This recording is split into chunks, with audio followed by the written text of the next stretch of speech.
Hello दोस्तों, नमस्कार, प्रणाम। हमारे ट्यूशन पे आप लोग का स्वागत है। और कैसे हैं आप लोग ज़रूर बताइए।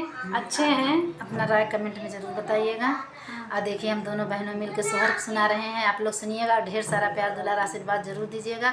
गाना फुल वॉच करके सुनिएगा, गाना का सच्चाई लास्ट में मिलता है। आप लोग सुनिएगा और चैनल को लाइक सब्सक्राइब कर दीजिएगा और कमेंट बॉक्स में ज़रूर बताइएगा। अपनी राय ज़रूर दीजिए और जैसा भी लगेगा, क्योंकि आप लोग बताएंगे तभी हम लोग का मनोबल बढ़ेगा और हम लोग और प्यारी प्यारी गीत लेके आएंगे आप लोगों के बीच में।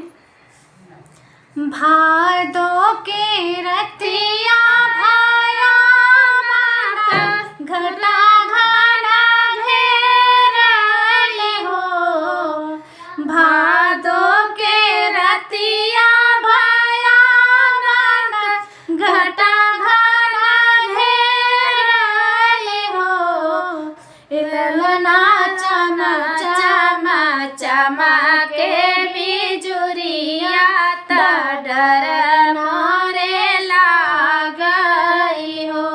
ए ललना चमा चमा चमा के बिजुरिया डर मोरे लागई हो।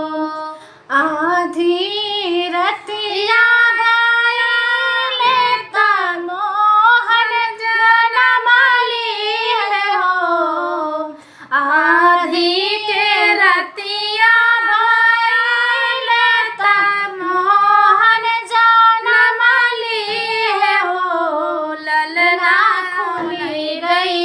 जेला के फटका सहरेदार सोई गई हो, ललना खुली गई जेला के फटका पहरेदार सोई गई हो। सुपा में से घोड़ा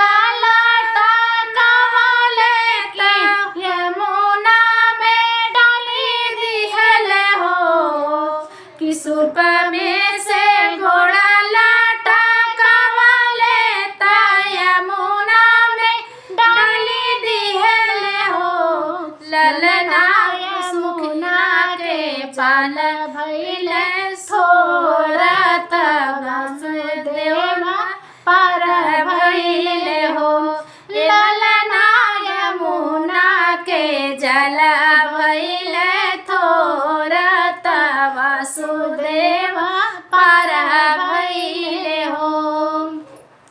पहुँचन गोकुल नगरिया नंद के भवन पहुँचे हो, पहुँचे गोकुल नगरिया नंद के भवन पहुँचे हो, ललना यशोदा के गोदिया सुतावेल भैया के मथुरैले हो, ललना यशोदा के गोदिया सुतावेल भैया लेके मथुरा गईले हो। किस भादों के रात भाया घटा घना घेरले हो, भादों के रात भाया घटा घना घेरले हो, ललना चमा चमा चमा के बिजुलिया डर मोरे लागल हो, ललना चमा चमा चमा के बिजुरिया डर मोरे लागई हो। कैसा लगा हम लोग का सोहर गीत? आप कमेंट करके ज़रूर बताइएगा अपना राय, कमेंट बॉक्स में ज़रूर बताइएगा। और फिर हम लोग इसी तरह नया गाना आप लोग को सुनाते रहेंगे।